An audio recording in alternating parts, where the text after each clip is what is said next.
hear me? Loud and clear. Sweet. All right, Chaz, welcome back to the grit. It is July 11th, 2025. Wow, look at that. Midsummer is where we are. Um, I was expecting you to say, can you believe how time flies? Nope. Just All right, I've given up. I've given up on that. I've just just accept it. I've accepted that time flies. Well, welcome back to the show. Last week we left off with surfing's core score down to 47 off of 50. This week we hope to redeem, Yeah, please. climb back up. Um, Climb at least to 50. any updates on New York? How's New York going? Summertime in New York? Fantastic. Fantastic. City is just perfect. Gets better every day. Love it here. Looks like you've embraced the linen. I have. I've embraced I'm wearing a linen shirt. Still hot outside, but not as hot. Good. Glad to hear it. By the way, listener signed off an email recently and said, if you guys bring back Pros in the Wild, I have stories to share. I was like, bro, Pros in the Wild only went away because you're not sharing your story. Write That's your it. story in. We don't need to bring anything back. It's here waiting for you. You bring the story. I don't experience pros in the wild. You don't experience them very often. I mean, every once in a while, but the people, that's The where the stories people. come from. I interact with pros in the in day-to-day life, but those aren't the stories we're looking for. We're looking No, for your interactions with pros in the wild. Submit them. The email is always open, surfsplendor@gmail.com. And yeah, we'd love to reintroduce that segment. please. John Florence in the wild. In surf news, the segment that gets shorter and shorter each week. John Florence went on Rich Roll's podcast slash YouTube channel. I feel like podcasting now is part and parcel to With YouTube. video production as well. It's funny that the people in general, not the people, but the visual aspect, I would have thought that the joy of podcasting is its mobility, that you can be out and about just listening to stuff. But apparently people like or prefer to sit and watch it. It's funny, we were when we did our live shows, how many people walked up and said, "Yeah, I love watching you guys." And you and I Yeah. commented at the time, we're like, "Watching? What are you talking about?" Yeah. Because the vast majority of our listenership is audio only still.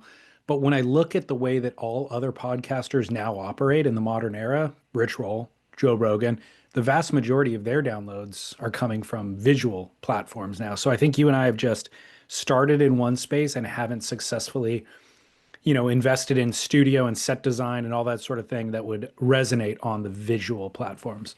It is time to migrate. It is. Yeah. I mean, we're late to the game to migrate, but we still need to. Anyways, Rich Roll, do you have any idea who Rich Roll is? No, do you? Did you? Yeah, Rich Roll is somebody, there's these things that are popular that are forced into my awareness constantly that I just like kind of keep at arm's length, just Heisman Trophy him because I'm like, I don't need one other thing. This guy, it's all always about optimizing performance as well, Oh you know? no. I don't need Yeah. any of that. I don't need any performance optimization. But then inevitably, they have somebody on their show who I am interested in. In this case, John Florence, or in Joe Rogan's case, Shane Dorian, or whatever it is. And I'm like, I guess I have to listen to an episode of Joe Rogan. Did So you so that's what's did happened. did John Florence, I didn't listen or watch. Does John Florence talk about his own personal performance optimization? Yeah, Rich Roll tries to take that line of questioning. And yeah, John does talk about it, but they do it. I'll be honest, a lot. I'm very critical of interviewers. And so lots of time, Joe Rogan is the worst interviewer, He's awful. Yeah. So that is, I think, part of why I'm trying to Heisman a lot of this stuff. But this was the first time I've attempted to listen to Rich Roll, and I was very pleased with how he navigated the interview. Did you learn things about your own personal optimization? Mm, no, but I learned things about John.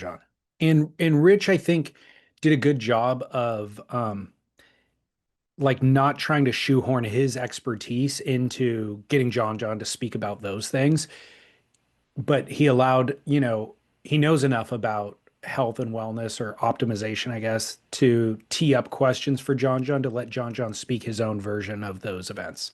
So I learned more about John John and got to hear John John speak in depth about things that I'm interested in about John John. What did you learn? What were the top three takeaways from John John on Rick Ross?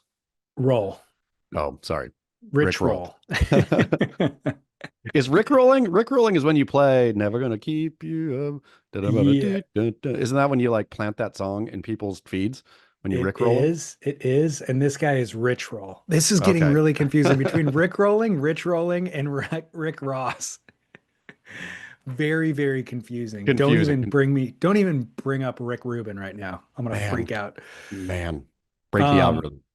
so I'm only 30 minutes in to the episode, so not far, but I'm going to listen tomorrow. I basically was like, I'm gonna put 5 minutes in, and if I'm engaged, I'll continue. And I'm now 30 minutes in, totally engaged, so I will continue. Um, John talking about I've he was talking about competition, how competition is actually enticing and interesting to him because it's a new level of mastery that he has to kind of figure out, almost as if surfing he mastered to a certain degree, and it's a lot of fun, but then putting a jersey on creates these new um, yeah, just creates new challenges for him. And, challenges of trying to live up to the judges format, trying to deal with the pressure and the anxiety that comes with it, trying to deal with he saw somebody else do get a 9 point ride in the previous heat. So now can he get a 10 point ride? So it's apparent that John is interested in optimization and mastery of one's own things. And so having the jersey on creates a whole new dimension of surfing that he can now attempt to master, which I thought was an interesting take on it that I hadn't considered before. I just thought competition is a lesser version of free surfing, and it's almost acknowledging that that is true, but it's at least now something that is intellectually stimulating. You can beat. So you are coming away from the first 30 thinking John John will be back on tour next year, that his uh year off was just that, a year off. That's precisely how I felt about it, actually. And maybe more, he might need more than a year, but it was an an acceptance and understanding that surfing or competitive surfing and winning world titles isn't the end all be all. There's all these other dimensions of life, and they're all interesting in their own ways. And so he's dominated the free surfing thing for a decade now. Family is now kind of the priority, and he's done that. But competition still plays a role that is intellectually stimulating and athletically, it's an athletic endeavor and all that sort of stuff, and it still has value and interest. I wonder how many events John John could attend and win and get a title doing such, right? If he could look at the calendar and say, yes, pipe, no Brazil, yes, no Portugal, yes. I mean, just go and basically surf half of the World Tour events and still be in the final five at the end of the year. Yeah, I think that's interesting. I think he could. I mean, Speaking of optimization, if you're fully optimized and you can just go win those events, that'd be a very interesting strategy. Here's my yeah, 5 events. And he seems to also be so actualized. I'm not sure, like mentally kind of comfortable with himself and his decision making that he could just do that and not feel bothered or any kind of impulse to want to go surf Rio for the points or anything. yeah. I mean, I would think if we're talking, as you said, optimization here and whatnot, if you just have those on the calendar and you're trained up for them and you're mentally engaged, but then I mean, I would think that that's the downside of traveling the tour for a John John with a young family is time away, is just too much time away, uh, especially time away in places that you may not otherwise care to go. Uh, Abu Dhabi, at least that's quick, right? You can go in and out of that one. But for example, didn't Rio run the entire waiting period more or less? I don't recall. That sounds about right. I know I there was a feel lot I of feel down days. many of them have run the entire waiting period window, and that's a long time. Of that's like at least 2 weeks. If you're going to get there a little bit early to train or to surf, then you're sitting in Rio for 2 whole weeks, that's a lot of time. It's a lot of downtime. I mean, ultimately what it amounts to is, yeah, 2 weeks for 3 days of competition is kind of the way that you're structuring your life. Even if the contest runs in the first 3 days, you've still structured out your year for blocking off those multiple weeks just to run 2 or 3 days. So it's certainly a lot to ask of a wife and a kid and all those sort of things, especially when you're getting, videos of your brother getting barreled somewhere in perfect surf. Except, what if that's not interesting to you anymore? What if the barrel in perfect surf is just like ho hum that you need to go out and beat Italo Ferreira in order to feel fulfillment? I mean, I remember people talking about that at various times. Like Evan Slater, I feel like wrote about that, about surfing Cloud 9 back in the day, where it was just like he got bored of getting barreled. He needed to Yeah. go find a wave that had a turn section on it because it was got barreled 8 hours today and the previous 4 days, which is an insane thought. Insane, definitely for me. I know. Have you had 8 seconds of total barrel time in your life? Nope. I mean, I mean, honestly, the longest barrel rides I've had in my life are a couple seconds, Yeah. I think you I was know? trying to think of the longest barrel I've had in my life. And I think it's probably 3 seconds that felt like an eternity, but was in actuality 3 seconds. The vast One, majority of mine two, have been, three. the vast majority of mine have been Southern California, one section. Yeah. Like A little sneaky barrel that just pops up accidentally. I remember a couple from, I don't know, younger in my life, Newport or that kind of zone where they're longer lefts, where you lock in off the takeoff and maybe get a couple of sections down the way. So maybe that lasted 4 or 5 seconds or something. But and you see the curtain go to like fall multiple times, but nothing like Cloud 9. what we see. Yeah, exactly. So anyways, John, go watch him on Rich Roll. Pretty Rich sure Roll. that's his name. Now I'm Yeah. very confused, but I'm pretty How sure that's the name. what is Rich Roll real quick? What is his background? What is he like a professor? Is he a coach, a life coach? What's his deal? Yeah, a great question. I think he was a runner. I'm gonna look him Okay. up. So Rich Roll is famous for being a vegan, ultra endurance athlete and wellness advocate, author, and podcaster. So he transformed his life at age 40, becoming a top competitor in ultra endurance events. All while being a vegan. Yeah, which led to him being a leading voice in plant-based nutrition. Mm, that sounds gross. Sounds boring, dude. Boring and disgusting. Good job though. How funny is it that we have him over here, like dominating health and fitness and accomplishing life's goals, eating all plants, and then you have somebody like Paul Saladino. It's the only name I know. I know there's others that are just like only Meat eat based. meat Yeah. and butter, and then you Yeah. dominate everything, and your body looks like mine, you know? The people interested, I mean, are people, I don't listen to these podcasts or and also don't read the books and or don't read the articles and or wherever these people appear, right? On the prime optimization. Like we are clearly in a prime optimization era where everyone trying to optimize your day, optimize, your work hours, optimize your food, optimize your workouts, everything optimized. Optimization sucks. Like a sloppy middle is the place to be. Bring back the sloppy middle. Yeah. I agree. I mean, I when you have like new thoughts, I feel when you're wasting time, all of a sudden a thought pops into your brain. You're eating crappy food, uh, having fun doing that, then trying to like swam my laps today. So swam it off, think that was okay. But if I did that like weirdly too much every day, that would be unchill. Life would be a lot less enjoyable. Yeah. The enjoyment is in the leisure activities, the downtime. I mean, it's the high and low, right? It is the mixing it up, not just being straight. I am going to wake up in the morning and be my best self till I go to bed at night. I agree. Yeah. No, I'm on the same page. So I don't know.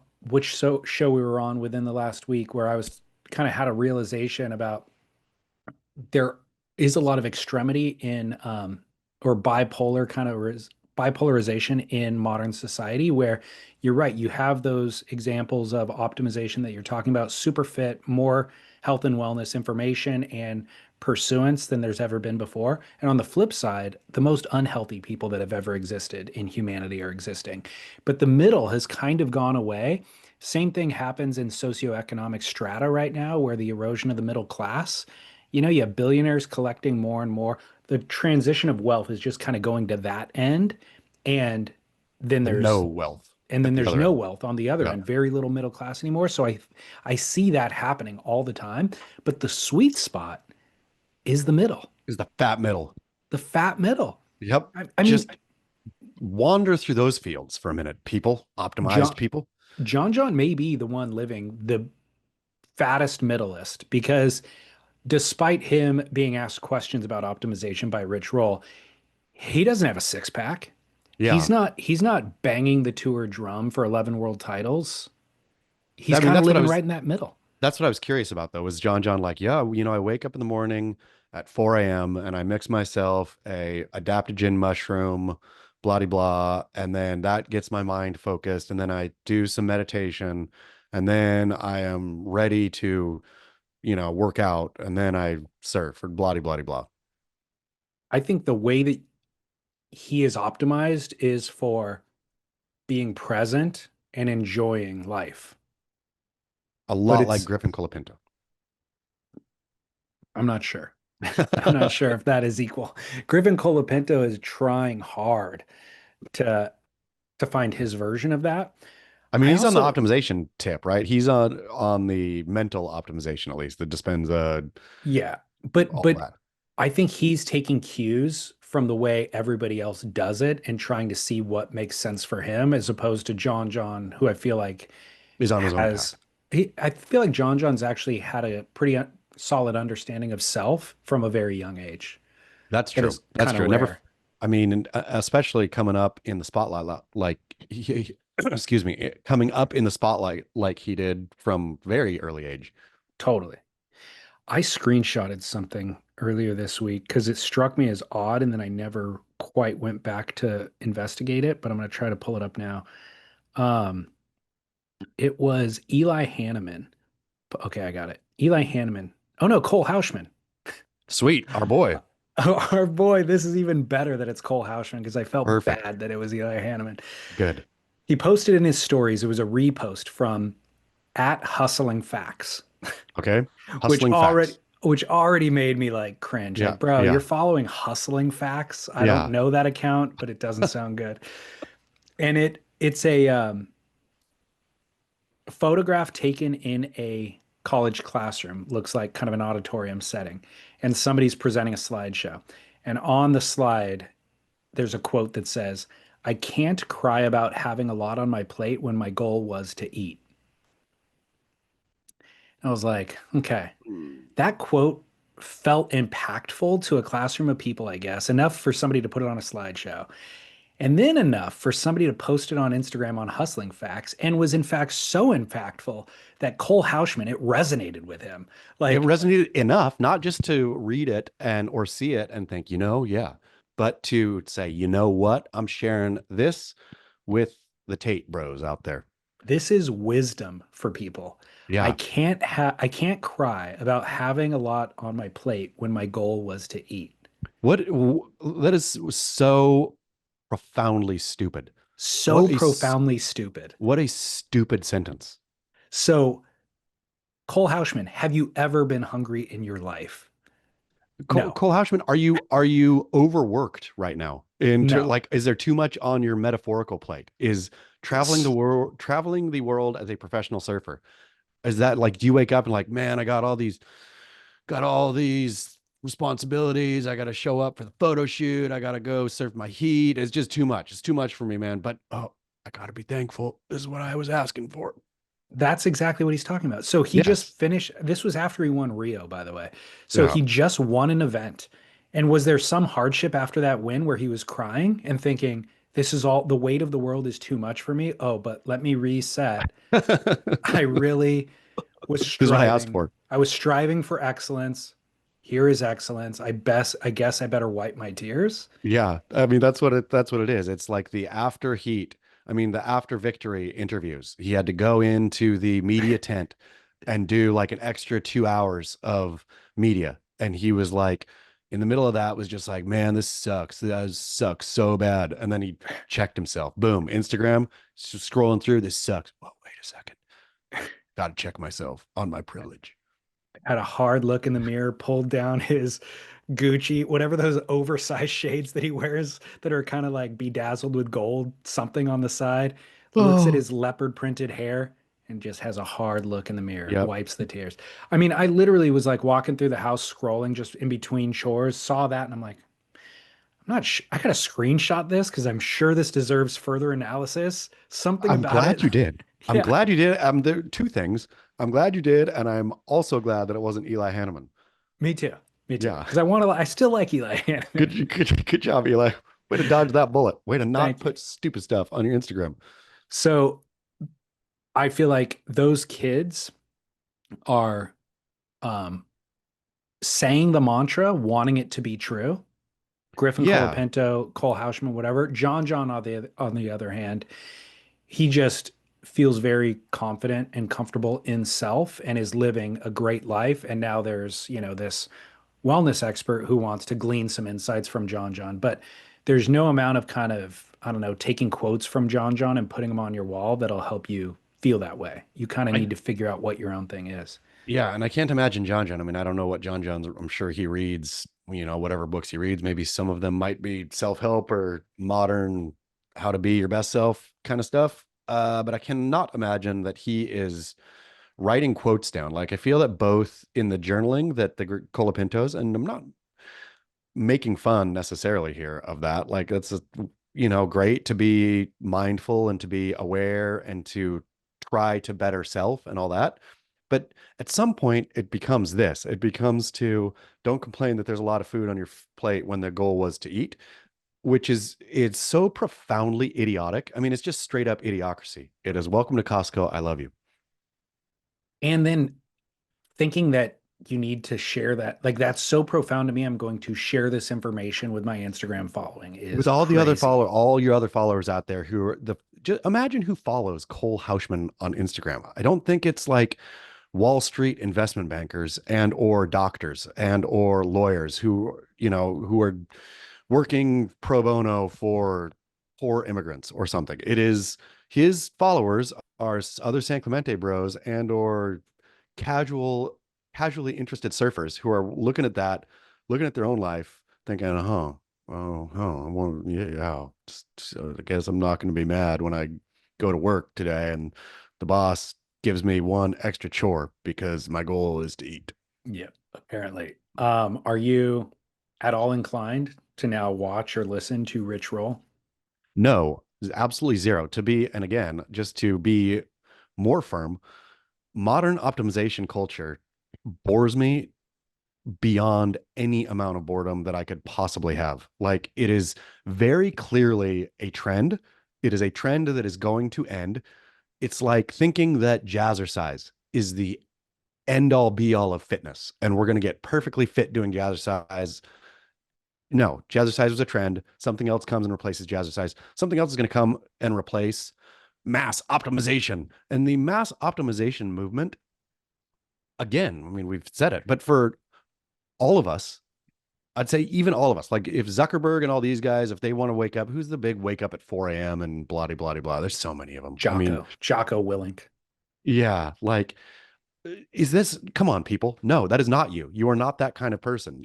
Waking up at 4 a.m. and getting your life together and straight and all of this optimization work, you're not going to be optimized because of it. It's not, there's no hack. There's no uh back door. There's no, and I guess they would say, well, this is not the back door. This is hard work. Well, hard work isn't a back door either. Tough luck, man. Be lazy. Uh, bring back the fat metal. Yeah. Um, Among other things that are forced into my awareness that I just keep at arm's length, have you watched Hot Ones? Yes, but Hot Ones I appreciate Have you watched a full because episode? I haven't watched a full ep. I've only watched like highlights of people I'm interested in. But what's good about it is I feel the genius conceit is that the interviewee becomes disarmed once they're concentrated on the heat in their mouth, right? Like once it gets up there, then they're sweating and they're saying things that they wouldn't have said otherwise. They're not, the guards are down, right? Like because Yeah. their focus is elsewhere. I really appreciate that about Hot Ones. Excuse me. Man, Um, how does that sneeze? Is this Zoom, just the brave new Zoom future that no noise gets in except for the voice? You could just Amazing, right? big old sneeze and I didn't hear a peep. I know it's weird. And it blocks Yeah. out people will say, "Oh, sorry, my dog's barking." And I'm like, Yeah. "Didn't hear the dog at all." Yeah. Zoom somehow knows. Um, so I agree there is a genius concept in Hot Ones, but what I'm saying, I don't, fully acknowledge that. What I'm saying is it was forced into my awareness and something in me then wants to repel. Like Yeah. I just don't want to accept. And inevitably, there was somebody on there at some point who I was interested in. So I did watch, but just the fact that it's kind of like coming at me from all angles. And I have friends even from all different walks of life who recommend it. They're like, the show's amazing. You should check out How this episode. Okay, how much do you think this is a product of you and I growing up in the 90s when it was so uncool to say anything was cool, right? Or if something got popular, to hate it right away was the knee jerk. Yeah, I think that's probably correct. That is the reason that we have that as a default. Yeah, I mean, because I don't think I would imagine something, cool, air quotes, pops into hate to keep on throwing these San Clemente kids under the bus, but a Griffin Colapinto. Let's just use Crosby Colapinto for once. Into He hasn't Crosby done Colapinto's anything. world. He hasn't No, done but if anything to bother me. but Crosby. Uh, but if something pops into his world, I don't think his initial reaction is because it's popular, it's lame. That's my first instinct. I've got a thought Hmm. in real time as I'm analyzing this is I think it's a reflection of how successful marketing machines got through the Mad Men era and then into the 80s that we grew up with an automatic kind of what is it? Distrust. Distrust in whatever it was that was being pitched and foisted upon us. It was like there is some sort of ulterior motive here or capitalist kind of motive here that I need to really, really step back, survey all the information, see how other people react to it before I can form an opinion. That's true because I bet if Hot Ones had not been forced into your perception, if you had just stumbled upon it self-discovery style, if you had been scrolling through YouTube and saw some celebrity eating hot wings and thought, "What's this?" and watched it, you might have thought, "Oh, huh." But it's because it was served up to you. So much food on that plate. Exactly. Guess you got to eat it though. Your point was to eat. So I have, I kind of have young memories of an association with the film Gremlins and Pepsi and or Pizza Hut. yeah. Like I I mean, feel remember like they ran some sort of a commercial promo or something. So remember I mean, remember Back to the Future when they Back to the Future 2 when it was they had a huge Pizza Hut like like they got the little product mini placement, pizza. Yeah, the product placement, but Pizza Hut was gross even back then. totally. So that I think is embedded in a lot of my resistance. It's not just a I want to be counter to or I want to be contrarian. I think it's more about like I've been there's true. some Fool me once, shame ex on me. Fool me twice, shame on me. Again. I can't be fooled again.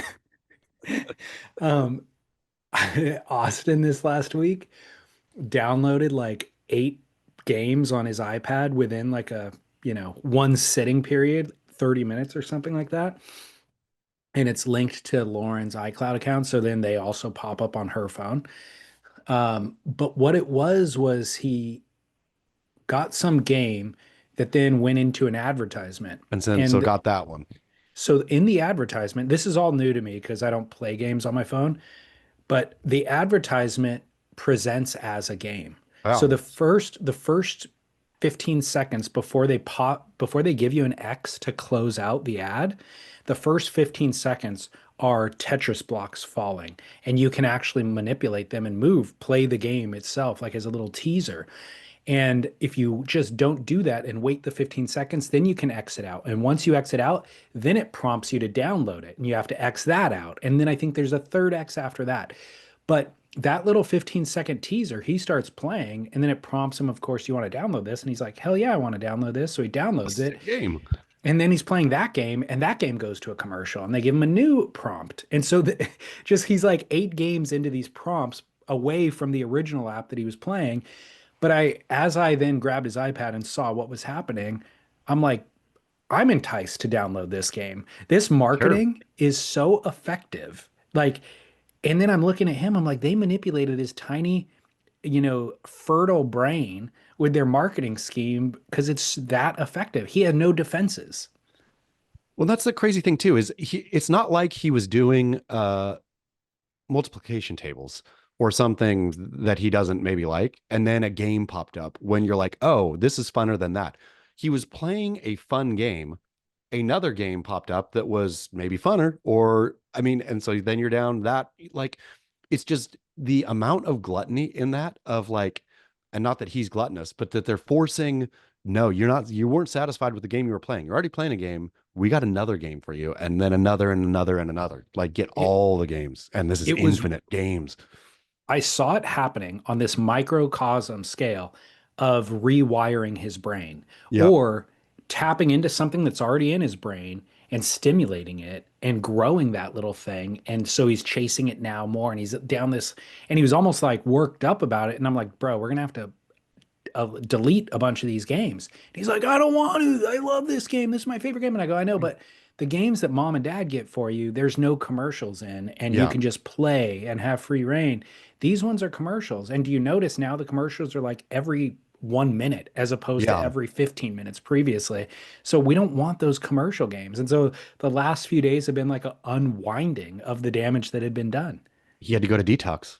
It was crazy. Yeah, but like the creation of an even better consumer, an even more Mhm. refined consumer, or not So more I think refined. Sorry, just a consumer who wants, yeah, who wants more food on his plate to eat. they're now primarily a consumer more than Yeah, anything else. So I'm going to make the argument that you and I, while it may come across as cynical and maybe even negative to listeners, no, this is a very beneficial mechanism that we've created to deter sales pitches. be real sneeringly dismissive of anything new that gets pushed into your purview. Don't watch Rich Roll. Don't watch Hot Ones. Nope, Um, especially. Eating the hot ones will get you into that fat metal, by the way. Oh, so will. Do you watch? I mean, the ones I watched, of course, you think how you would handle the heat. Do you have any what like sense of pride in how much heat you can handle? Like if somebody brings some spicy food out and says, "Watch out, it's spicy," you're like, yeah, spice. You don't even know what spicy is, man. I gave up that battle 20 years ago.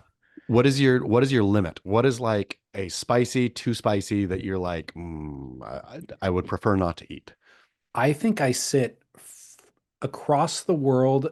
If you took the entire population, some people can handle, there is somebody who can handle more spice than anybody, and there's somebody who, my buddy, my good friend, thinks ketchup is spicy. So Yeah, he's on the other end of the spectrum. He's white. Stereotypes exist for a reason, people. yeah, So that's true.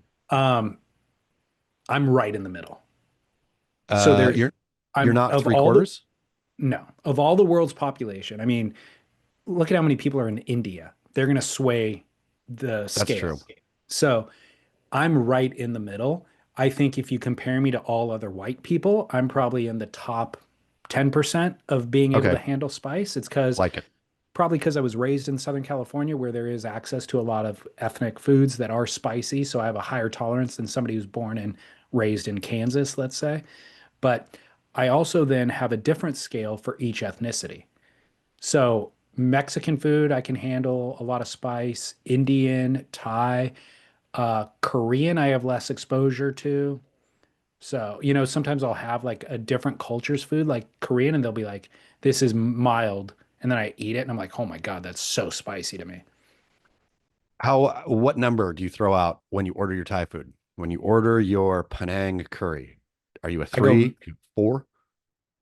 I like the 10-point scale, by the way, because Yeah, the restaurants that do a mild, medium, or hot, that's not enough nope. differentiation. You need the 10. I'm going, no, on a if they give me the 1 to 10 scale, I'm gonna go 6. Oh, really? Yeah. On your Thai? Wow, Yeah. spicy. What do you do? I do like typically 4 or 5. Uh, no more than 5. And not because I don't think that I have a low spice tolerance. I just think once you start going 6, then they're like, okay, we see you. And I feel like a lesson is around the corner. We'll teach you a lesson on bumping above 5, white boy. Well, you got to also recognize not all Thai restaurants are created equally. So That's true. we have a cup three that we like to go to, and we know this restaurant scale is way different than that restaurant scale. Absolutely. Yeah. Yeah. Oh man, I've had 3 in a row, 3 of the best Thai meals I've maybe ever had in my life right here in New York within the last 4 days. So the previous was uh soft shell crab pumpkin curry, Yes, that was which the first. almost made Uh, me want to book a flight just for that. ooh, it's so good. Followed it with like at another restaurant with a whole cooked, I can't remember what kind of, it was red snapper, but in like, a great Thai sauce, something rather else. And then last night was a pad Thai, simple, but it was a Michelin starred pad Thai where it comes out and you like mix it together, and it was unlike anything I had had pad Thai wise. Look, pad Thai is the go-to Thai dish for a reason. So good. It is unbelievably good, Yep. but I've eaten 90% of the pad thais I've eaten in my life have been mediocre. Yep. But when you get a good one, I mean, that's what I think this was so shocking because I ordered pad Thai. I like pad Thai, but wasn't expecting pad Thai was going to be kind of the staple of the meal. I can't even remember what the other thing I ordered is because the pad Thai was so good. Yeah. Thai food's great, man. So good. um, I was talking to somebody literally yesterday, who said she doesn't like spicy food. And I tried to explain to her, I was like, well, her rationale was, I like to be able to taste the food. Yeah. When it gets too spicy and you're just like tasting the spice, then, it's not an enjoyable experience. I like to be able to taste my food, was her premise. And I said, yeah, totally. Everybody does. I get that. Yeah. Duh. I almost said duh to her. And then I said, there's like Indian food, if you get it with no spice, you can't taste it. No, The, it needs the, spice. the Spice is spice, the taste. it accentuates all of the flavors. And so, yeah, of course, everybody handles different levels of spice, but you also build up tolerance. So when you're then build up from a 0 to a 3, you're like, next time I kind of need a 4 because the flavor now feels muted if I don't have that spice. To which she replied, yeah, I know, but I like to be able to taste my food. That's why I don't do spice. I was like, all right, we're done with this conversation. Yeah. I Yeah. just, you said what you said. I understood you. And then I explained further. And then you did not explain anything that I set down. And so you went back to your original statement. I'm going to just look over this way now. I mean, that mentality is like treating all alcohol like Everclear or something, right? Like, I don't like to drink because I don't like to get my esophagus burned a giant hole through it. Uh, so yeah, but you can have other kinds of alcohol. You can have wine, you could have beer, you could have, you know, uh, gin. Nope. Everclear is the only kind of alcohol I don't want to burn my esophagus. Not going to Right. drink. All right. Well, you're going to have a very limited life experience with only eating bland food then. You know what I Yep. mean? Like, Enjoy. Peanut yeah. butter and Okay. jelly. Yeah. Moving on. Have nothing in common with you anymore. Realize that real quick. Out of here. Stop talking, please. Anyways, hot ones. There's nothing left to say other than I do love chicken wings. Chicken wings Yeah. are I don't eat them all the time. And then when we do, we're like, why are these better than all other types of chicken? It is so good. I mean, because it's maximum sauce to meat ratio, right? Like if you Ooh, have a real meaty like thigh, for example, and you have a good sauce in it, it's almost never enough sauce, right? Like the chicken needs the sauce. The ratio of It's like basically 50-50 on a chicken wing of meat to sauce. You're forgetting one important detail though, also is the crispy skin also is Ooh, part of that ratio. So it's like the right amount of skin and crisp to meat to sauce. that's it. The Yeah. I'm always a little disappointed if I'll order say a wing and it comes kind of mushy. There's those some that just dump like Frank's buffalo on it and it's not. I Not need crisped up. Yeah, I need my like Korean crispy style You need the crisp. glazed. Yeah. So the other detail here is meat on the bone retains a lot more juiciness and tenderness, if you cook like a pork chop on the bone as opposed to not or whatever. And so having the bone so close to the meat, it's a lot harder to overcook. You get a lot more juiciness, so that's part of that. But we also have my wife and I have a beautiful relationship with chicken wings in that she loves the drum stick, the little And you like the drumettes, wing. and I prefer the wing. And so you get a So good. batch and it's 50-50. She doesn't like the work of the wing. And I'm like, the work is worth it. The The wing word is the the superior product. It's true. The drumette is not. The drumette loses it on both usually crisp and on ratio meat to sauce. Yeah, but I don't want to educate her. No, don't. Just let her I'm be. stay on your path over there. Yeah, Eat the it's great. drumettes. I'm on the It's good. wings. Yep. Okay, moving on.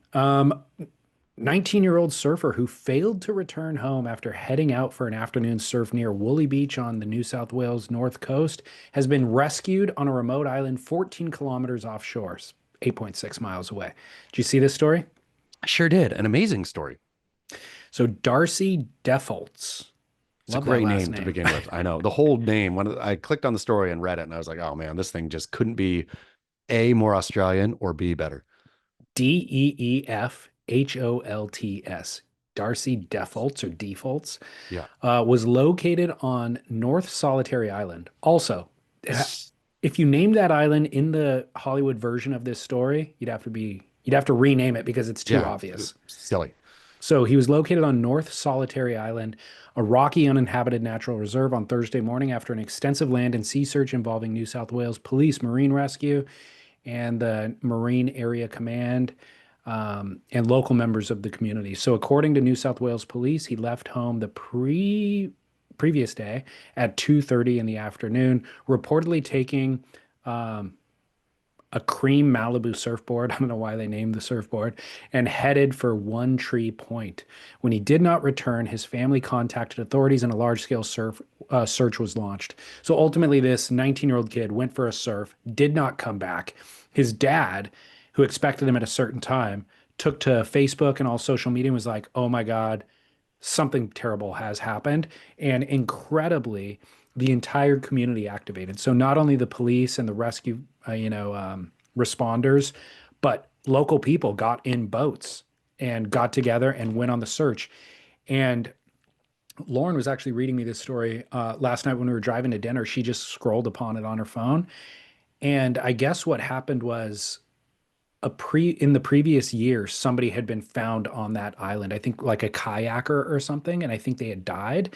So like they got lost at sea, but eventually people found that person on that island. So these rescue responders had that in their mind and they knew, let's The go current's check going that this way. island. Yeah, exactly. Because details are still coming out because this is such a new story, but it wasn't as far as I could tell, it wasn't as if Darcy started a huge fire to send smoke signals or wrote out a big message in rocks on the beach or something like that.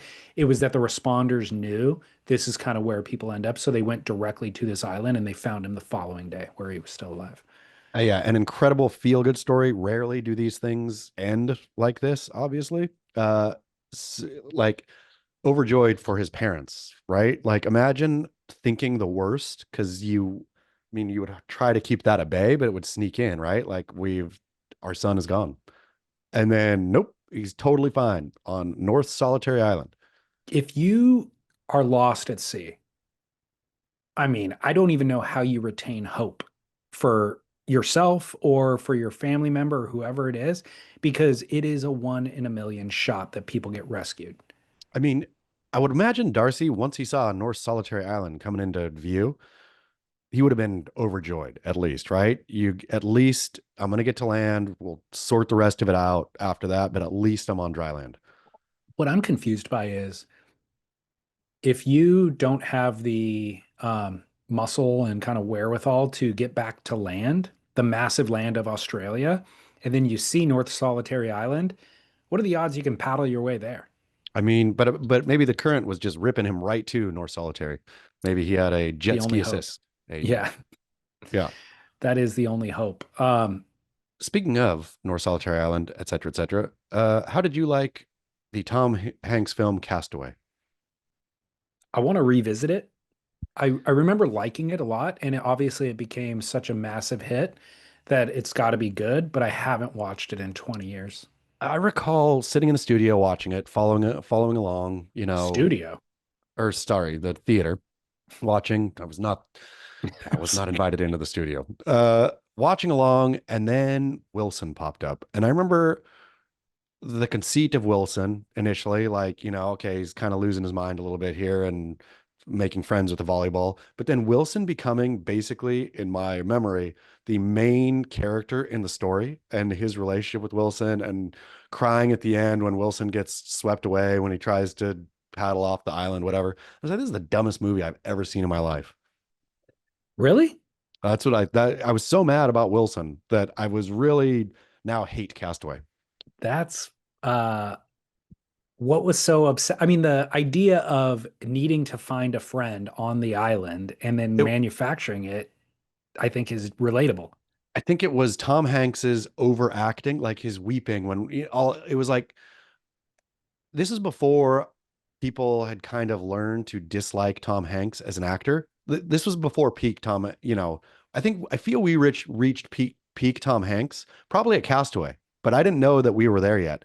But I think I was getting sick of Tom Hanks while watching it, just thinking I've seen you too much already, man, in back of mind. And now you're all overacting over this stupid, trying to give an Oscar worthy performance over a volleyball. And then I think I was pissed too, all the publicity. Remember how like skinny Tom Hanks got for his role and all this? And I was just like, yeah, I think I was just over Tom Hanks and I didn't quite know it yet. Sounds like you need to revisit the film as well. I You're guess in a so. different phase of life. I mean, but I think I'm still over Tom Hanks, maybe.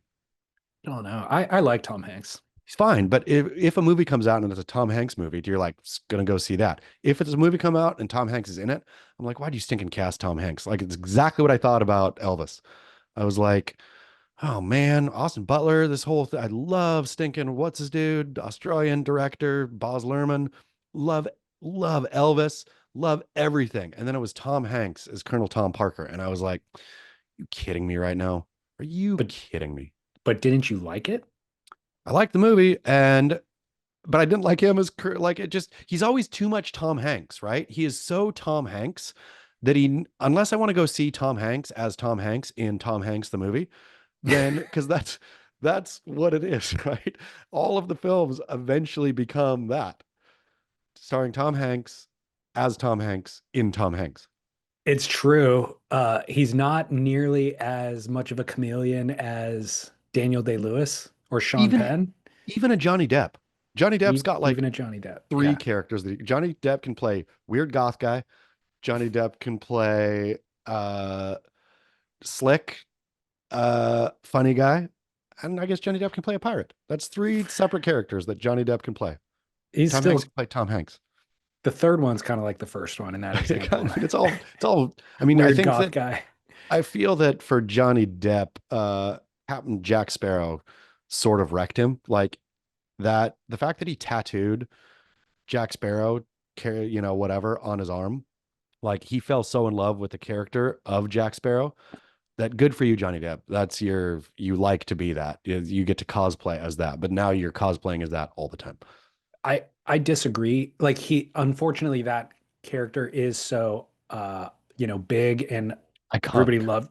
Yeah, that like you do overlook all the other performances, but um Fear and Loathing in Las Vegas, him playing Oh Hunter yeah. S. Thompson is totally divergent from that. Him playing Crybaby, totally different. or Whitey Bulger, he did that Yep. film Whitey Black Bulger was Mass. phenomenal. Yeah. So he does have range still. Yeah. Did you ever see that meme about don't travel with Tom Hanks? No. It's pretty solid. So it was just a collection of his movies that are all disasters of him like traveling. So Castaway, obviously, Apollo 13, Oh yeah, Sully, where he's the Captain pilot who has to land the Captain plane, Phillips. Captain Phillips, of course, Joe versus the volcano, Yep, the that's really. terminal where he gets stuck in the airport. Oh Um, man, that terminal. I knew a version of that guy in real life, IRL, and that was depressing to watch. That he got stuck in the airport. he was a Palestinian who was traveling to I can't remember where he was going, but got pulled out in Moscow's Sheremetyevo 2 terminal, which is their international tour, which is a super depressing, I don't know what it is now. It's super depressing, basically feels like Soviet thought control. It's not big. It is bleak. It is a architecturally, the lighting is bleak. And so buddies and I used to always go through Moscow to Middle East because it was Aeroflot would fly cheap to Syria and stuff. So on all the Middle Eastern runs. And so the first time we saw him, his name was George. We saw him and he was there, and he told us, "Hey, I'm stuck. Like I don't have papers because I'm a Palestinian, and they're not letting me in and to the country, and I can't leave the terminal. I'm, stateless at this point." And we spoke, enough Arabic. And so we, okay, bought him some lunch, whatever, and then went on our way. 6 months later, back, there's George again. 6 months later, back, there's George. A year later, there's still George. And he was just like going mentally crazy every time we'd see him again. I think he was there for, and then one time we went and he wasn't there, but it was, yeah, very bleak. He was there for over a year and hadn't Yeah, left. no, hadn't left the terminal. And it's not a big, huge terminal. It's not like Charles de Gaulle. That is insane. Yeah, there's like maybe two restaurants, one like kiosk kind of. Yeah, it was so bleak. How did he survive? I mean, People would, I mean, there's enough Middle Eastern flights coming through where people would buy him food probably. He had like a sleeping bag set up in a corner and yeah, bleak. I I can't believe that the people who work in the airport wouldn't help him find some they would want him out of there. Russians, I don't think they don't care. They're just like, oh, you don't have papers and there's nothing, no way for you to get papers. We're not going to put you What on another flight. So, because there's no was the place to put film? you. Was the film based on him? No, but the film was based the same.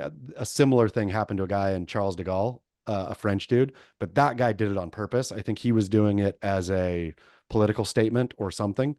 This guy was, it happened to him. It was no choice.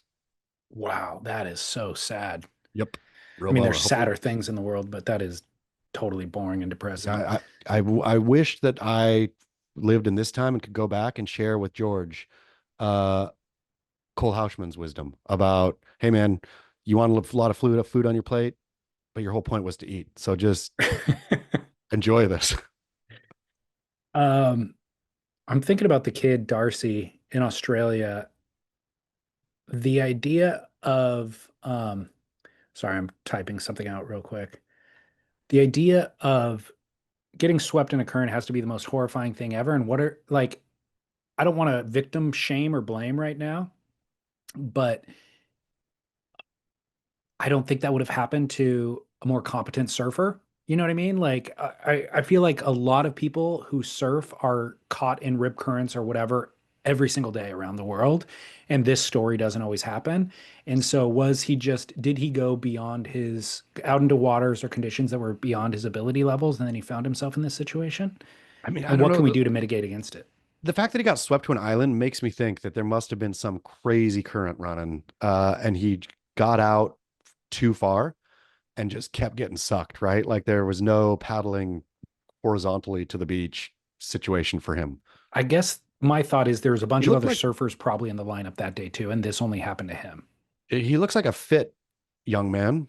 I only saw one selfie and he had a beer in front of him in that selfie. Uh-oh, maybe that was a problem. Maybe he got a little boozy before his Malibu. Do you like that Australians call longboards Malibus?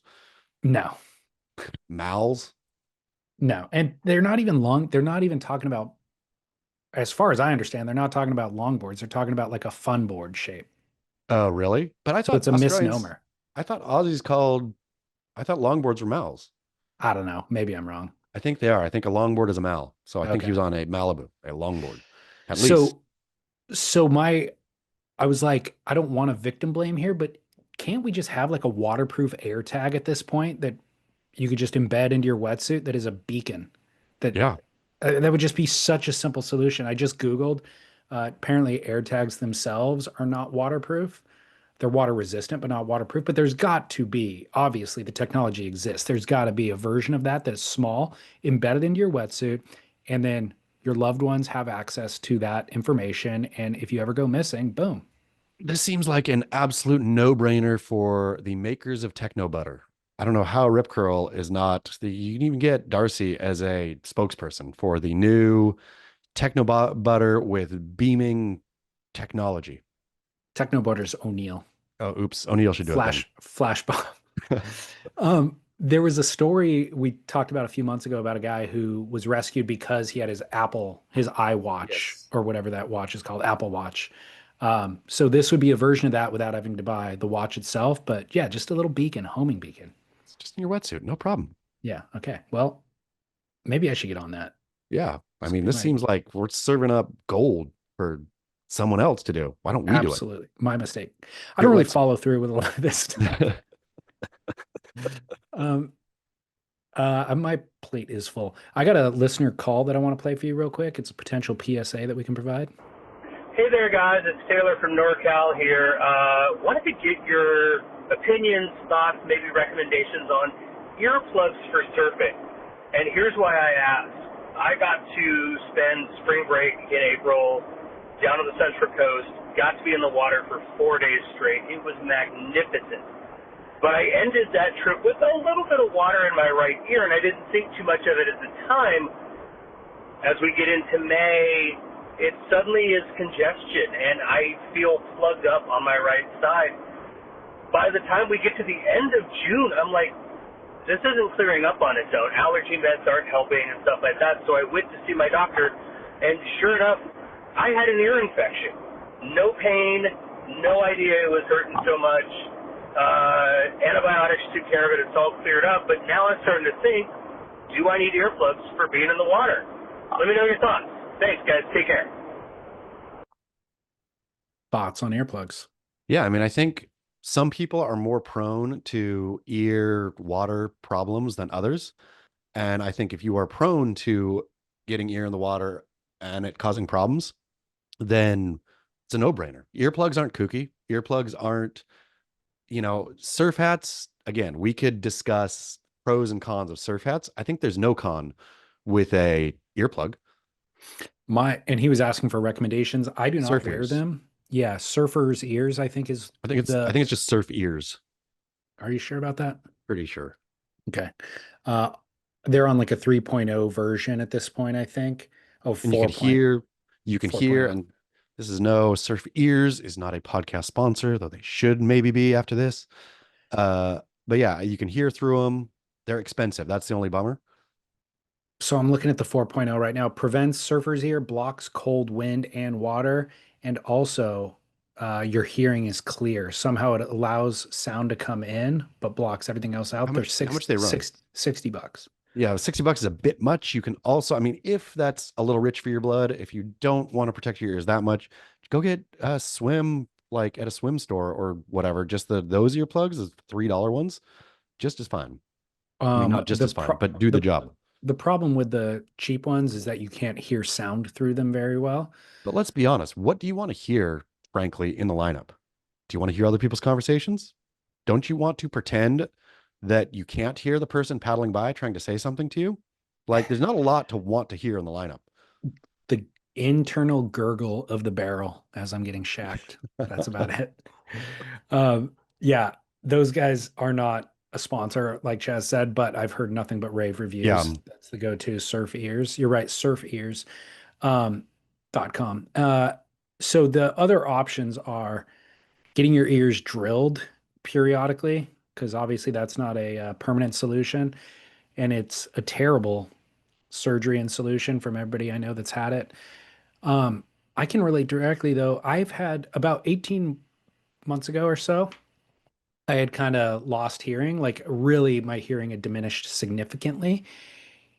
but it was no pain. Like the caller was saying, it was like no pain, but something's up, blockage or something. So I went into urgent care and they're like, oh yeah, you have super narrow canals from that bone growth buildup, but there's a blockade of wax. And so we're going to shoot water. We're going to water chisel it and break it up. And it was like, they had a difficult time doing it. The guy doing it was like, gosh, this is like harder than it usually is. And then they basically have a syringe with water and he just thumb plunges and they put like a bucket near your ear to catch whatever or the water and whatever wants will come out. And he's just syringing it and then has to suck up more water, do it again, syringe it, do it again. And finally he broke it free. And I was like, wow, I have Here. supersonic hearing now. Yeah. So that was a temporary solution. But now, a year and a half on, like literally within the last week or two, if I put my left earbud in, you know, when you put your earbuds in and it connects to the phone, you get this like, it gives a sound like, Yeah. boom. The right one is doubly as loud as the left one. Uh-oh. So I'm You're like, back. my left ear is at 50% hearing right now. And I know just because I can compare it to my right. My right might actually be at 50 and my left might be at 25. You know, I don't know. But I'm like, they sell this product called Whoosh, which is like exactly like a water gushing device that you put in your ear and then turn it on and it shoots water to do exactly that thing. So I tried that the other day and it did not solve the problem. Ooh, so earplugs, but also you're gonna get drilled. I got to get drilled or just go back to urgent care and have them do that trick again. Yeah. But that like I'm having this exact same debate about do I start wearing earplugs now or do I just deal with it Earplugs, periodically? earplugs are there's nothing kooky about earplugs. Like I feel Yeah. earplugs came swinging in. Like I'll see them more and more and more in the lineup, and never once have I ever thought, "Huh, look at that goober." Like I will continue to think somebody standing on a changing mat outside, or somebody with a rinse kit, or all these surf accoutrements that I will still feel negatively about, or my first reaction will be negative. Earplugs, I don't have that reaction. Yeah. Because you sympathize with them now. Yeah, I get you. I Older. see you. Yeah. Yeah. All right. Well, there you go. We have a follow-up from a couple of weeks back of Veyer Tools to Live By, of course, our Veyer wristwatches taking over And the world. I mean, when we were on tour, I saw a bunch of people wearing Veyers. it's a phenomenal timepiece. That's why, Yeah. like, I have two Vera watches now. I think when was the first one that we were gifted? Years ago. Yeah, that thing is ticking like zero problem. Solar I powered. know. Yeah. Don't need to touch it. Go to veyerwatches.com/surf splendor. You'll get 15% off. And since they are tool watches and provide us with basic fundamentals in life, time, we are Mhm. here to provide you with the basic fundamentals. So, Tay, this is a follow-up. Tay reached out a couple of weeks ago asking about the lawless landscape of female greetings, asking for our help in navigating it. Can you remind us what your advice to Tay was? My advice to Tay was, hey, Tay.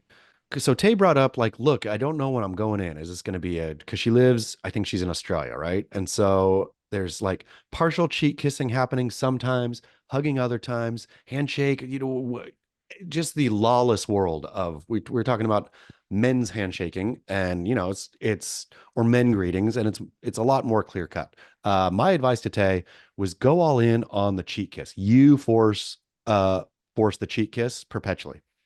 Like So, just do away with it. Be the dominant one and cheek kiss. so Tay followed up. She said, David and Chas, thank you for your discussions on this. It's been the proposed 2 weeks, so I'm reporting back on Chaz's challenge. I'm happy to share the result that my life has gone off the rails. I'm day drinking in the car, amassing credit card debt, and have taken up cyberbullying. My friends all think I want their men, and my man thinks I want all of his. I walk on thin ice, but now realize that the breakthrough is the liberation I've been looking for. I feel like Kevin Spacey in American Beauty. Here are the life checkpoints that we can now review. Am I a CEO? No. Work is for the sheep. Have my relationships improved? There was a death in the family. Is my interpersonal intuition stronger? Most certainly. In all honesty, it did take out or take me out of autopilot mode, challenged my habits. I failed some, but in the end, I gave even further strength to my belief in the hug. Big thanks, Tay. Good job, Tay. Thank you so much for doing the work yourself, for going scientific, for taking notes. It's funny. The first part of Tay's where she found herself day drinking, uh, amassing credit card debt and cyberbullying. I was like, man, that's basically sounds like my life. No, she said day drinking in the car, where I was Yeah, like, oh, that that's the too. bridge too far. The day No, drinking, I can get on board with. In the car? Is that because you're hiding? Is that because you're driving? Like, what's going on here? So that was the bridge too far that I could not relate to, but maybe you can. I don't want to yeah, speak for you. yeah. I've been there, Tay. I am there currently, almost. Um, I feel like Kevin Spacey in American Beauty. If I remember correctly, in American Beauty, his epiphany was mainly around smoking weed. Oh, Because that's he what it was was. because You're right. I forgot he about was that. he was unhappy and his wife was cheating with a real estate tycoon. His daughter was depressive. Then he smokes one drugs and his whole perspective changes in life where he's like, all that stuff's still happening now. Don't give a crap. Totally happy. Is Kevin Spacey completely rehabbed in the public eye? No. He's not. Will he ever be? I think he's now getting work again, but he's not like getting Oscar winning roles. And I think people are still trepidatious. Yeah. Okay. Well, I'd like to see Kevin Spacey come back, but maybe I don't. I'm uncertain on him, on the badness that he did, how bad he came right in the like teeth of cancellation, right? And so Yeah. it's hard to gauge now. Oh, was his like, did he kind of bad, or was it was he pinching butts? It wasn't pinching butts. If I remember correctly, so what's great, I think, is to delineate, hardcore rape, let's say, sexual assault versus pinching butts, as you Yeah. said, and everything in between. And that's not me speaking as a privileged white male who wants to get away with something, it's just that there needs Not to everything's be, the same. not everything is the same, and not that the pinching of the butts should get a free pass or anything like that, but it shouldn't get the same prison sentence as Yes. Harvey Weinstein. Um, and so where I think I did not fully pay attention to Kevin Spacey's whatever it was, he was never criminally prosecuted. I think I know that much. But I think he was exonerated even. that's right, he was. Yeah. So where I think Kevin Spacey's the gray area that his lies in is he is a powerful person who has a lot of responsibility with that power, and it seems that he took advantage of some of that. It's the Like what's his name? The who's the comedian who jerked Louis off? C.K. It Louis was C.K. he's the Louis CK. It's Well, what Louis you're doing C.K. is Louis, but it was a even power that is structure different. thing. It's a power structure thing, but even that's different because Louis C.K. didn't, penetrate somebody.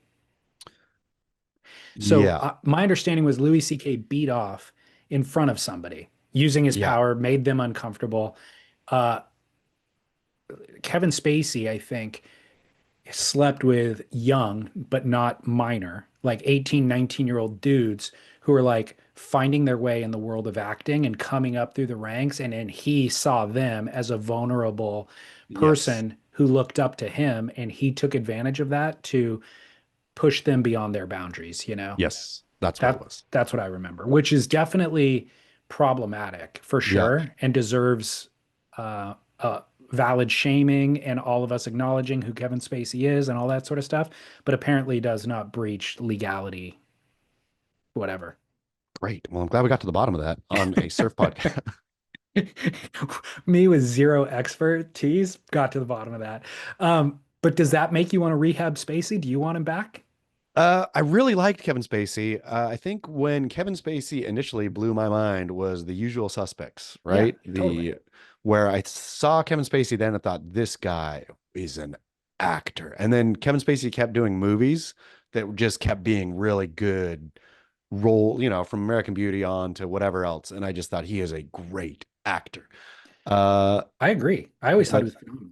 yeah, and then even through, I even liked what was the Showtime It president, was whatever. House of Cards was House Netflix. House of Cards, Netflix. Yeah, I liked him in House of Cards, right? As the president, I thought it was a richly layered presentation, and then he got canned. And so I feel I have a Kevin Spacey hole in my heart. They made a movie. Was it about Winston Churchill maybe? And they had to reshoot the entire thing. Like they Yes. made the movie, then he got canceled. Then they had to reshoot it with Gary Oldman. Yes. Yep. I remember that very clearly. That was, I wonder if because again, cancel culture has moved significantly since that moment. Where I wonder if the studio now is like, man, what were we thinking? We should have just held out and said, yeah, he's a creep. But I guess nobody would have gone and seen the movie, and and I guess nobody knew how creepy he was at that point. It was still, yeah. I guess the part of me that I held out a tiny amount of sympathy for Kevin Spacey was he, all reports from the insiders was that he was gay. Like Yeah, from I knew somebody who actually went to high school with him, and they're like, yeah, everybody knew he was gay in high school. But he came up in a time where if you came out, your career would have been limited. different. And Yeah. so the sympathy was, God, this guy is living in the closet, like out there making it in Hollywood as a leading man with this secret. That made me feel sad for him. And then the culture shifted enough to where, I don't know, he could be out, but I'm wondering if some of his bad behavior was related to just being closeted and acting out. I don't know. Could be. By the way, final thoughts on American Beauty. While it sounded like that movie is an advocating for drugs because his whole perspective changed. Um, Through it, he triggered homoerotic confrontation with his Nazi neighbor, which led to his murder. So it's not necessarily glorifying drug use, It's but he a did bit of have a spiral. he had some really good days before he took that bullet to the head. A little bit of a spiral there at the end, though. Great film. Yeah. Great film. Okay, let's go to commercial break, and then we can come back and wrap up the show with surfing's core score count and then barrel or not. Great. All right, Chaz, welcome back from commercial. So good. I didn't do a proper commercial earlier, but drinkag1.com/surf. You know what? It looked exactly like it always does when you saw me drinking this at the beginning of the show, but no, this is berry flavor. What? There's a new flavor? They sent me yesterday 3 new packs: berry, citrus, and lemon.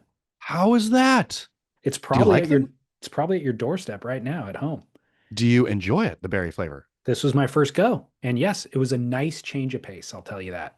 Have you okay, I feel so attached to drinkag1.com/surf's flavor. I feel I'm drinking health. Like it's all one in the same to me. The taste, the mixing it, the color. I feel if it was a different flavor, I would maybe initially think I'm not getting as healthy. Strangely, it tastes exactly the same, plus a little bit of berries. I'm excited to try it. Cannot wait. Yeah, That is a innovation I did not see coming. but it makes sense because it's like Perfect if you sense. have one product, yeah, you've dominated the marketplace and you are delivering an incredible product, but Maybe we've not we've everyone been likes that flavor. we've been drinking it for years. Yeah, Let's add some spice to our life. I love it. Ooh, they should make a spicy AG1. Spice level 3 on that. So go drinkag1.com/surf for optimum John Florence level of optimization here. Because you don't have to work hard for it. It's Nope, you just just shake it and go. shake it and go. Live in the fat.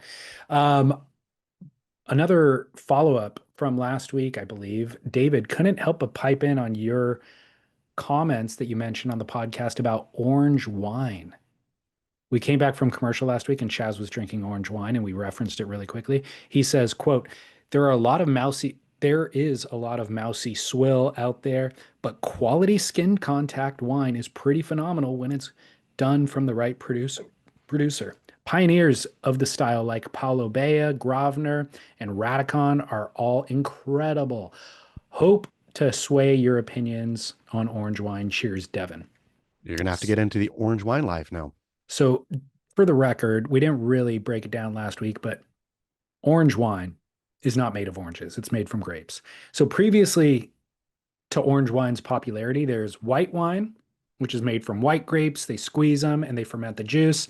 There's red wine over here, which is made from the color on the outside, the skin is red, but the inside grapes, the flesh itself is clear. So if you squeezed a Cabernet Sauvignon grape, it's clear juice that comes out. If you peel back the skin and just look at the flesh, it's clear.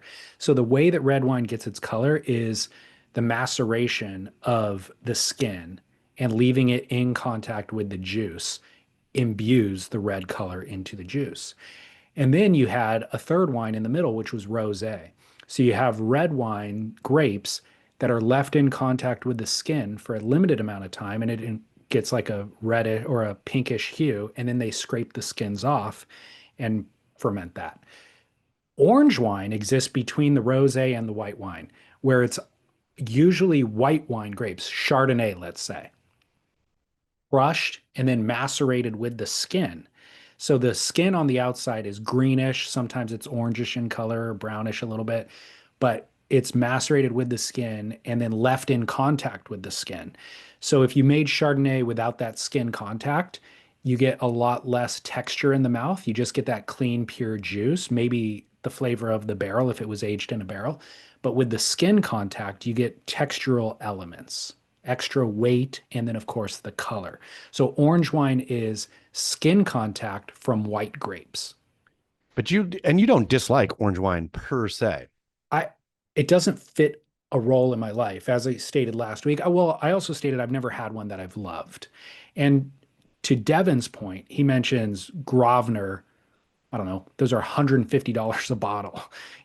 Paulo Bayas are $70 a bottle or something like that. So I've never had any of those, and maybe those would be life-changing or make me want to chase the orange wine wagon. The ones that I've had, I think, have been lesser quality, and then also they don't fit into my need. Like Yeah. if I'm having a certain type of food, a white wine works, or a rosé works, or a red wine works. I don't need a fourth option to fit in. So that was my point. Got it. But I'm now inclined a little bit. If I see a Gravner out there and I have the opportunity, I'll drink somebody else's. Surfing's core score. We got to take notes. We were coming in at 47 this week, but then John Florence was on rich roll. Is that a break even or an up or a down? I'm gonna go down. I'm gonna go any kind of optimization talk amongst surfers is a down. How would John take us down with our core score? It's a bummer. It's a bummer, John. I'm sorry. I would have never seen that coming, but I can't look at it any other way. So how many points are we going to downgrade from 47? Since it's John, and since you listened to 30 minutes and he had not specifically got into optimization yet, so I'm still saying there's probably optimization coming in the episodes. I'm going to only dock him 0.5. 0.5. Wow. Half Yeah. a point. I was going to say 1 point, but okay. So we're at 46.5. Because he might say, and this could go up. If John, when you finish listening to that episode, if John comes back and says, all this optimization shit, I don't pay attention to it. It all seems worthless to me. We all need to live in the fat middle. Then it shoots, that's a 5 point up. Okay. Right now, 46.5. Mike Stewart wins the Shark Island Challenge at age 62, 25 years after his first win there. This goes up to, I'm going to go say 4.5. So this is huge. The fact that Mike Stewart is boogie boarding still. He also surfs. He's an incredible body surfer. He does it all, but he put his body on a boogie and won this thing. A boogie boarding contest in Australia at a place named Shark Island. I don't know if it could even go up above 4.5 as far as I'm concerned. I think there's lots of times where we have vilified or created distance between us and bodyboarders. This is a moment where we are gleaning. We want to be adjacent to. The bodyboard community has been more core for the last decade by far than surf, right? As far as I know, there's no money in it. They're all out there on slabs, just doing it, sending it on their bellies for the love. Totally. The fact that Mike Stewart, and from all I didn't watch the whole contest, but saw some clips, he was ripping, right? He legitimately won. Everyone was hyped on the godfather of modern bodyboarding to have won. It wasn't like oh, let's bring the old man out and give him a fake award. It's like he was shredding. And I don't know, again, how you get more core. No, there was definitely no like gimme. He earned Yeah. that win at the Yep. age of 62. And poetic, 25 years after his inaugural win there. So surfing's core Big time score core. up 4.5 points to 51. Now, Darcy defaults. Uh, I feel like the score is up because the story is a story of survival and it's also a story of deterrent. Like for Yep. anybody who was just like casually getting into surfing, they might have listened to that and then they said, maybe I need to really kind of check myself if the waves are scary. And if they didn't, certainly their wife did. Darcy defaults, I think that goes up one. Up one. Okay, so we're Yeah. up to 52. Now here's where we get into danger zone. Quote, Bahrain breaks ground on Club Hawaii Experience Surf Park. It's a tough one, but I'm going to hold out hope here that the Club Hawaii surf experience will include Spam Musabi, will include angry locals, will include maybe a waxed windshield in the parking lot after the surf. Like if they could import some old Hawaii to the Club Hawaii surf experience, it would be a core score up. If they could say, hey, we're looking at our Emirati brothers over there doing their surf ranch thing. Have you priced that out? I finally went and priced it out for the first time. I like No, went to see. Do you know how much it costs? no. How much do you think it costs for 90 minutes at the Abu Dhabi facility on the intermediate setting? So I don't know how many people you're with, but you know Kelly's pool, you surf Kelly's pool. It's the intermediate, whatever that is to them. 90 minutes in the Abu 90 Dhabi minutes. wave pool. Intermediate setting, $500. Almost a grand, which seems absolute. Obviously, they're oil rich, but that just seems absurd and stupid. The whole thing seems stupid. And so I wonder if the Bahrainis are like, we're going to do a better thing. We are going to take the culture of surfing as well and Hawaiian culture and learn up some and know that part of this is intimidation. Part of this is we don't want you here. Howley go home style, where you just come and get vibed. Look, that's a fantastical scenario that you set up that will never happen. Yeah, it's So a bummer. you're right. If that happened, maybe you can argue for the core score up. This is more equivalent to Tommy Bahama's selling Hawaiian shirts to Yeah, it's course. fat It's people from down. Ohio. It's big time core score down. And the fact that they are going to do a crappy version of Hawaii that is only going to be nobody's ever going to even go to Hawaii to see what No. is Hawaii. Core score down. So Bahrain opening a wave pool or breaking ground on a wave pool. How many points are we going down on this? Gotta be two. 52 down to 50. Okay, well, just because I want a redemption story here, I'm gonna add one more news headline for you. Um, did you see the hype around this kid? Former just sponsored this Fijian kid this past week named James Kusatina. I read the headline, I think, on Stab Magazine that Fiji gets its first professional. So you got to watch this kid surf. This kid's 16 years old and is the most natural barrel rider I've ever seen in my life. Like, Is he Fijian or is yeah, he transplant? yeah, he's Fijian. He was born there, and because of the exclusivity rights on Tavarua, he wasn't allowed to surf Cloudbreak until 8 years ago or whenever they opened that up. So his mom talks about he used to play in the river mouth out front of their house where they lived, and there was a wave out there. So he learned to surf on that wave, but the river was so dramatic and rushing that like people would get swept to sea, and tourists and even locals would be like, "Don't let your kid play in there." But he was just comfortable for some reason in that rushing water and developed a real innate sense of survival and being able to navigate it and just comfort. And so developed his surfing skill based on that water comfort, and then eventually started surfing Cloudbreak when they opened it up and surfs out there every swell that's larger than 4 foot for the last I don't know, yeah, maybe 8 years or something. So he's 16 now, so maybe started surfing it when he was 8 or 10.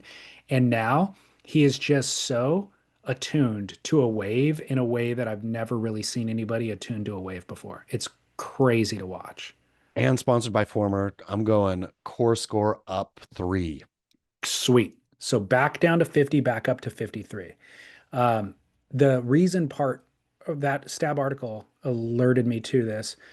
Um, Part of the reason I think this does deserve a core score up is he was basically raised without influence of surf industry. Yep. So certainly a lot of professional surfers came and surfed Cloudbreak with him and he was exposed to who those people were, but it wasn't like modern surfers who are around a mecca or a hub in Australia or California or Florida or Hawaii inevitably then start doing a contest. And once you're doing a contest, then you're surfing to a criteria and you see what Kalo Andino did in the contest. And so you then go try to do like that, you know? And James was more just out at Cloudbreak survival mode, navigating and figuring it all out. Just, it's almost like he was experienced surfing in a vacuum and the world's best vacuum. And so seeing how that came to be as a 16-year-old is kind of remarkable. So I feel like surfing had a bit of a reset with this story. Do you reckon he will try to get on tour now that he has been discovered? Or I will hope he, not. yeah, will he stay core? I mean, so with the former deal, he said, I've got a trip planned to Chopu and I would love to one day surf Pipeline in Waimea, but Yeah, former's not going to be making him compete. definitely not. Yeah, Yeah. But I could see him getting a wild card into the Cloudbreak event next year. great. So, Like to see it. or maybe we wouldn't like to see that. Maybe let's let him exist in isolation. It's true. Just let him be unpeopled. Exactly. Okay. Moving on. So up to 53, closing the Yep. show on 53. Great. Great. I'm Love glad it. to go up. Yeah. Yeah, me too. Okay. Barrel or nah this week. Sliding down a banister. Oh man. Sliding down a banister is one of the more deadly potentially things that, I mean, not only can you hit your parts, uh not, yeah, I'm gonna say, but when you see it done well, like a Gene Kelly style, old timey sliding down the banister, it is epic. So I can't go no barrel, but slide down that banister at your own risk. Everybody needs to slide down a banister at some point in their life. If you For haven't sure. done it, you need to do it. They really do, especially municipalities and stuff, try harder and harder to make banisters less appealing. But if you go into a house, an old wooden house, and it has an old wooden banister, hop on that thing and slide.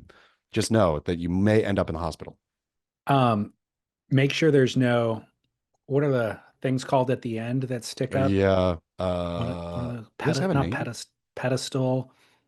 There is some sort of a name. Make sure that doesn't have that, or you want to Yeah. eject before you get to the end, not bust that off there, banister. Also, don't do it drunk. I've Yeah, seen too definitely many not. Instagram videos of somebody going backwards over the banister. Nope. You gotta be in your right mind. Yeah, I did one.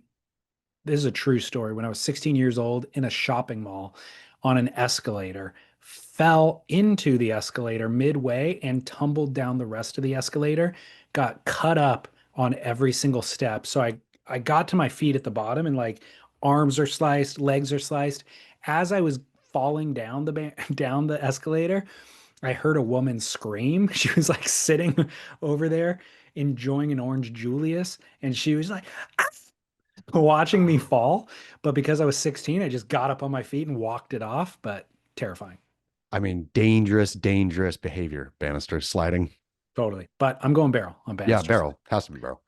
Barrel or not, breaking a necklace off someone's neck while they're wearing it. In every film and show I've ever seen, I've never seen somebody take off a necklace by like, turn around, let me find where that clasp is, oh, I don't have enough fingernail to do this little micro adjustment. Like every single film, they grab the woman's necklace on the front of her neck or dude, pull it. And the person who had the necklace yanked off their neck never once complains in No. all the films. They never go, how dare you break my necklace? They just go, okay, thanks. Let me have that necklace.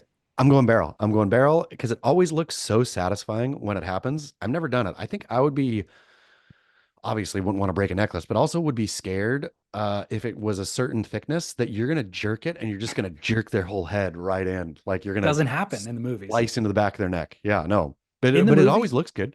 It's In always the movies, effective. it's an effortless yank. It breaks it on the first try every time. The person's head doesn't even adjust, and nobody's even upset about it. Yeah, no, barrel. It's barrel. It looks Barrel. really cool. I'm gonna do it. Next time my wife asks for help with getting her necklace off, I'm just gonna Pop. walk up, boom. Yeah. She's gonna be like, "Did you break it?" And I'm like, "I don't think so," because in the movies it never breaks. It's just like They the don't clasp care. is meant to unclasp at that point. Yeah, that's the way it works. That's the way it works. We just didn't Love it. know. Barrel. All right, I'm going barrel too. Final barrel or not, David and Chas. An old buddy and I try to get together once a week for a surf down in Huntington. It's fun to trade waves for a couple of hours, but the real highlight is getting coffee after and catching up. We go to the same small cafe in Seal Beach, and every time, without fail, my friend goes inside shoeless.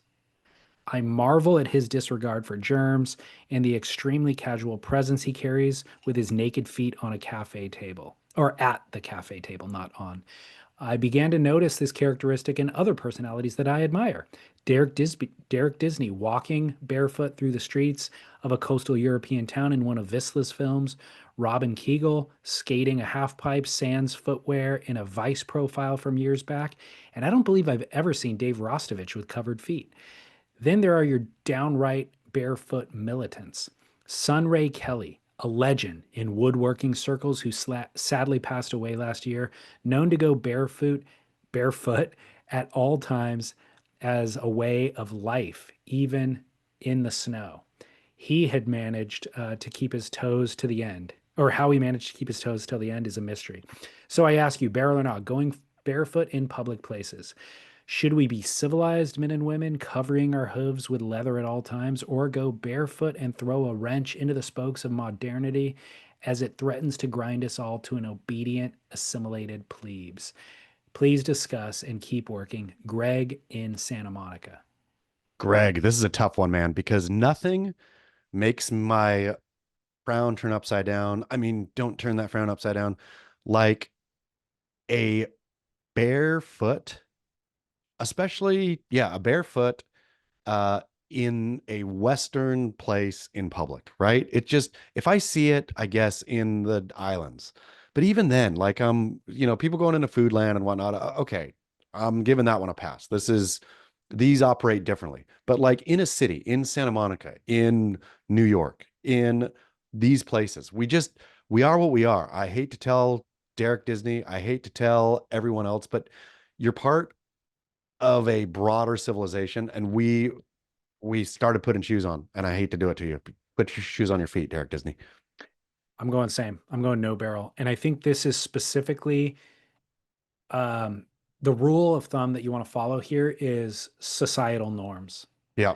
So a part of me would love to live in a society where we're grounded, quote unquote, with the Yeah. earth, and like this is a better way of life and it's better for your back, your posture or whatever it is.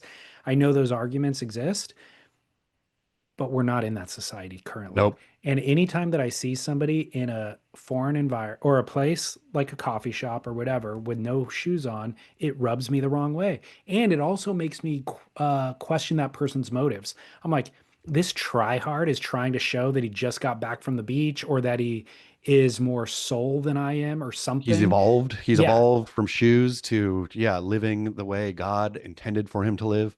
Trying too hard, dude. Yeah, no, it always rubs me the wrong way too.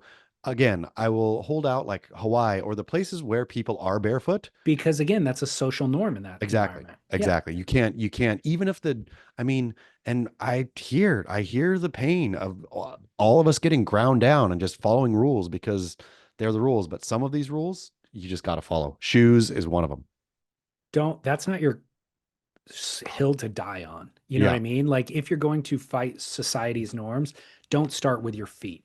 Stinky, like brown feet.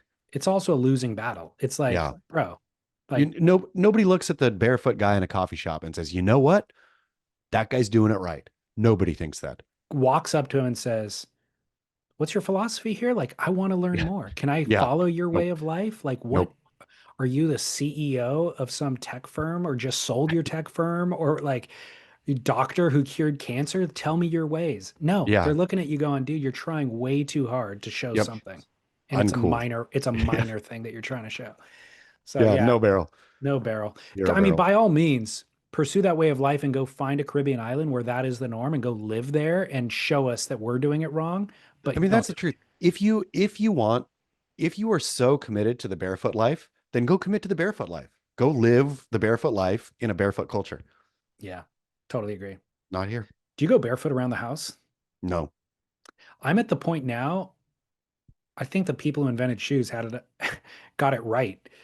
Even walking around the house, I notice like um discomfort. I back home in bucolic Cardiff by the Sea. I'm not a shoe off at the house guy. I wear shoes all through the house. New York is a different story. The city is just so city that you have to go shoeless in the house, but I'll have to wear socks then because I just don't want my bare feet. It just doesn't feel right. You can have house shoes or house slippers. I need to get them. Yeah, you do. Because like little things in a house, like when you walk across the threshold of a carpeted room to a non-carpeted room, there's the nails that poke up Oh, for yeah. some reason. And if you step on the seam and get a nail in the foot, it's like, what? And the house is not the place I want to toughen up my feet. I'm all about losing those howly feet, right? Like every or when I'm surfing, like I will purposefully walk down on the ouchy cement on my feet just so I don't have a tender foot. So I feel pretty good about where the state of my feet are, or at least were a couple weeks ago. I'm not about like, protect these delicate things, but the No. house is not the place to do that. Agreed. All right, cool. Well, we solved that one. Don't go barefoot, no barrel. Yep. All right. Well, great show. Thank you. Thank you so much. You're Great. welcome. Thanks to Tay. I was thinking about reading Tay's email. Such a fine Hall of Fame style email where we have a lot on the plates, but we can't complain because we were supposed to eat. But we should make a collection. Like I could even put them on Beach Grit of like the best emails because there's been some classics. Like reading Tay's like well crafted, very funny, good emails. Good luck. Yeah. Please do that. Good luck unearthing all of them through all of the 90 minutes a week. And then I'm gonna stare at Cole Houshmand's wisdom before digging in, and then just start taking bites. You have time for a bonus show? Can we do it Monday? Yep. Okay. All right. We will be over on Patreon on Extra Fine Grit on Monday and a Noble Rot as well. So go get that. And until Monday. Keep work. All right. Thank you. Sweet. Thanks.